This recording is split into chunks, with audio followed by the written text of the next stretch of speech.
이제 두 번째 마지막 문제 만나보겠습니다. 네, 이어서는 2026년을 열어줄 한 가지 섹터 선택의 시간입니다. 시험지를 통해 확인해 보도록 할게요.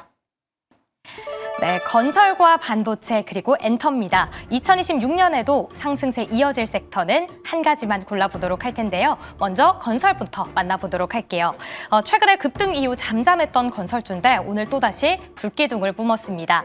전일 국토교통부에서 신속한 주택 공급을 위해 전담 조직을 출범하겠다 발표한 영향이었는데 오늘 상지건설, 동신건설, 일성건설까지 두 자릿수 넘는 급등세를 보여줬던 모습입니다.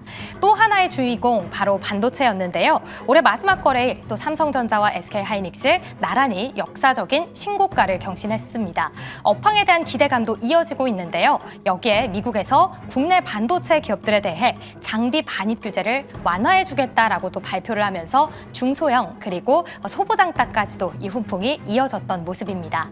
이어서는 엔터인데요. 방금 수급 특징주에서도 이야기 들어보셨죠? 이제 이재명 대통령 1월 6일 중국을 방문합니다. 함께 방문할 기업 리스트에 엔터가 끼어 있다라는 설까지 또 장중 내내 돌기도 했는데 구체적인 이야기가 나올지 주목을 받고 있습니다. 과연 세 가지 중에 내년을 열어줄 섹터는 어느 쪽일까요? 두 분의 보드를 통해 확인해 보도록 할게요. 그럼 두 번째 주식 남녀의 선택, 보드를 들어주시죠. 네, 올해 가장 뜨거웠던 반도체, 그리고 앞서서 저희가 짚어봤던 엔터, 그리고 건설까지 주택 공급에 대한 기대감 등등이 얽혀 있다 보니까 여러 가지 탄력을 받고 있는 세 가지 섹터가 지금 나와 있고요. 두 분께서 이에 대한 답을 적어주셨습니다. 자, 답을 확인해 보도록 하겠습니다. 들어주시죠. 자, 양쪽에 반도체는 다 들어가 있는 것 같고 조금 더 힘을 준 건 이제 엔터 그리고 네. 반도체 이렇게 네. 나왔습니다. 반도체를 좀 마지막에 급히 적으신 거 아닌가요? 원래 또 반도체 쓰려고 그랬는데 이렇게 보니까 쓰시길래 예. 뺄까 하다가 예. 혹시라도 이제 조금 첨언할 거 있으면 하려고 넣어놨습니다. 아, 그래요? 그럼 네. 먼저 들을까요? 그렇습니다. 알겠습니다. 반도체 주목하지 말라 그래도 다들 주목하실 것 같긴 한데 그래도 설명을 좀 해주시죠. 없으신 분들은 담으셔야 하지 않을까. 지금이라도. 지금이라도 담아야 할 필요가 있지 않을까라는 생각 갖고 있어요.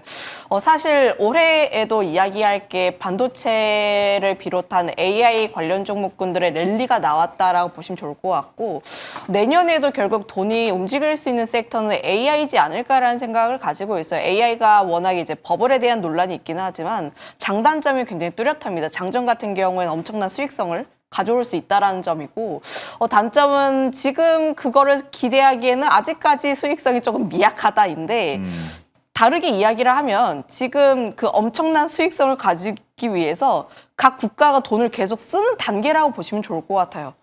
그러면 그 단계에서 당연히 돈을 벌 수 있는 기업들이 있는데 거기에서 우리가 기회를 찾아야 할 필요가 있지 않을까라는 생각을 가지고 있어서 내년 역시에도 반도체의 비중이 굉장히 클 필요는 있다라는 생각을 갖고 있습니다. 이미 있으신 분들 같은 경우에는 계속 그 비중 유지하시는 게 좋다라는 생각을 가지고 있고 반도체를 보게 되었을 때 사실 지금 실적에 대한 부분들 역시도 우리가 계속 긍정적일 수밖에 없는데 지금 SK하이닉스도 그렇고 삼성전자도 그렇고 실적에 대한 추정치가 계속해서 올라와주고 있는 상황이라 보시면 좋을 것 같아요. 삼성전자 같은 경우가 이제 8일에 잠정 실적 발표가 나올 예정인데 그때 같은 경우에도 4분기가 이제 20조가 넘는 영업이익이 나오지 않을까라는 생각을 가지고 이야기가 나와주고 있는 만큼 기대는 굉장히 크지 않을까라는 생각을 갖고 있습니다. 결국은 가격을 결정하는 것은 수요와 공급에 대한 부분들인데 수요는 계속해서 넘쳐나고 있고 공급 같은 경우에도 지금 HBM도 그렇고 디램, 범용 디램도 그렇고 계속 올라와주고 있는 상황이라 보시면 좋을 것 같아요.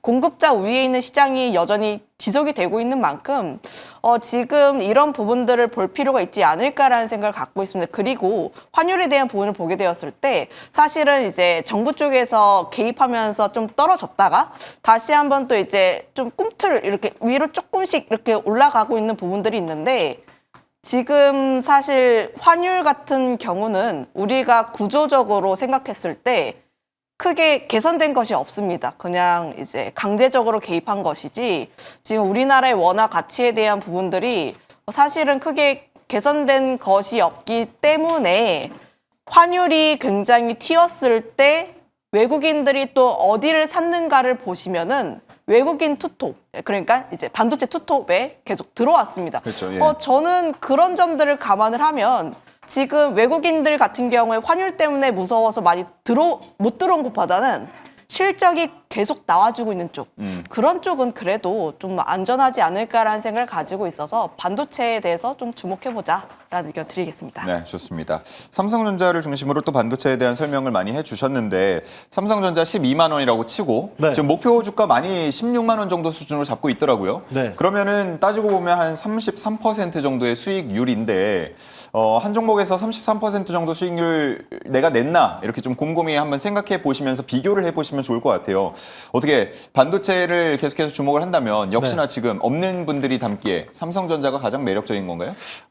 삼성전자에 대한 이 목표 주가를 고려한다고 하면 당연히 매력적인데 저는 사실 지금 시점에선 삼성전자는 나침반 삼고 삼성전자 밸류체인 내에 소부장 기업들을 봐라 이렇게 좀 말씀드리고 싶거든요. 예.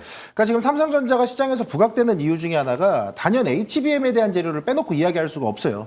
아무래도 이제 엔비디아에 대한 퀄테스트 인증을 도대체 언제 받느냐 너네는 그냥 HBM 사업을 하지 마라라고 얘기할 정도로 그냥 SK 하이닉스 독주 체제였거든요. 근데 지금 최근에 엔비디아에서 얘기하는 거 보니까 HBM에 대한 이 효능이 너무나도 좋다라고 이야기를 하면서 시장 전망으로는 2027년에는 SK 하이닉스 점유율과 비슷한 수준까지 올라올 수도 있다. 이렇게 평가되고 있어요.